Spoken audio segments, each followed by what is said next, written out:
La LME a considérablement innové. Elle a permis à chaque distributeur de se différencier. Elle a permis une différenciation dans la négociation. Certains jouent la coopération commerciale, quand d'autres, comme nous, jouons directement la négociation de prix pour pouvoir être moins cher.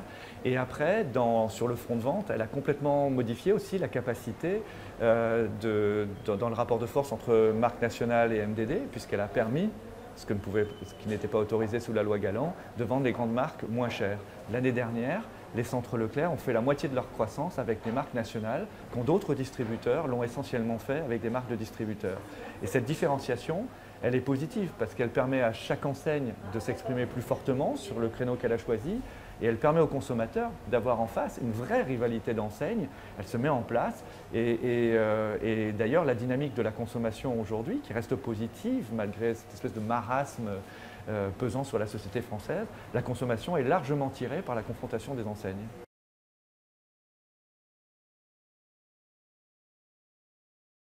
Les consommateurs ont raison.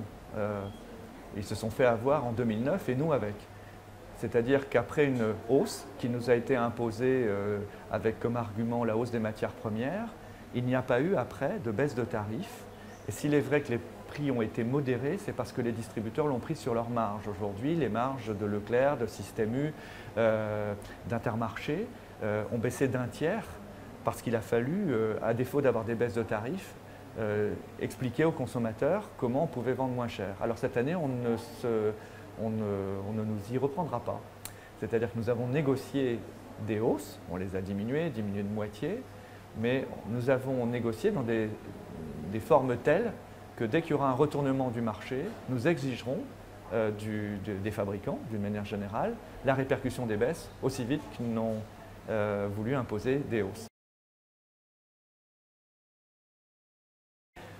La FNSEA propose un système d'indexation des prix de vente agricoles sur la matière première. En fait, ce n'est pas idiot. Le problème, c'est que si on le fait globalement et pour tous, les juristes nous disent que ça s'assimile à une entente. Et donc, parce que toutes les entreprises ne sont pas égales dans l'impact sur le marché des matières premières. Et donc, moi, je pense que l'indexation, ça doit être étudié. Xavier Belin a raison de dire que ça peut être un outil, notamment de gestion de crise. Mais l'important, c'est que les pouvoirs publics accompagnent cette réflexion pour dire jusqu'où on peut accepter ce mécanisme d'indexation et où. Est-ce que c'est dans la filière? Est-ce que c'est dans le contrat entre industriels et distributeurs? Ben voilà, c'est un problème de droit. Mais moi, conceptuellement, je ne trouve pas ça idiot, à condition que ce soit dans les deux sens.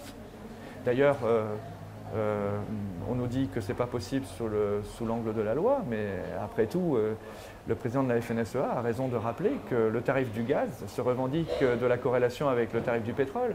Et le billet d'avion, aujourd'hui, incorpore dans son prix une part d'indexation sur le coût du transport. Donc on ne peut pas à la fois dire qu'il faut aider l'agriculteur, le protéger de la volatilité des marchés des matières premières et ne pas lui donner cet indice, au moins en gestion de crise, qui lui permettrait de s'y retrouver.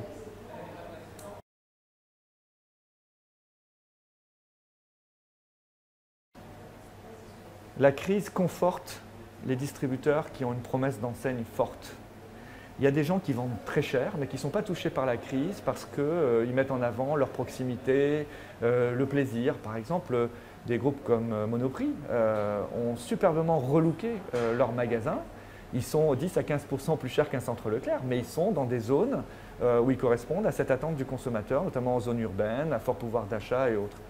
À côté de ça, les centres Leclerc, qui avaient vocation à vendre moins cher, sont plus que jamais crédités de cette capacité à le faire. Et c'est pour ça que nous avons un taux de progression très élevé. Au milieu, il y a des gens qui n'ont pas trouvé, qui se cherchent. Par exemple, les hard discounters prétendaient exister par la pauvreté du marketing des produits qui était la garantie, la lisibilité de leur performance prix. À partir du moment où elles se sont mises à vendre des grandes marques et des marques nationales, ça a perturbé, quel que soit leur prix de vente, ça a perturbé la lisibilité de leur offre. La crise renforce les enseignes qui ont des messages forts, elle perturbe les enseignes qui se cherchent.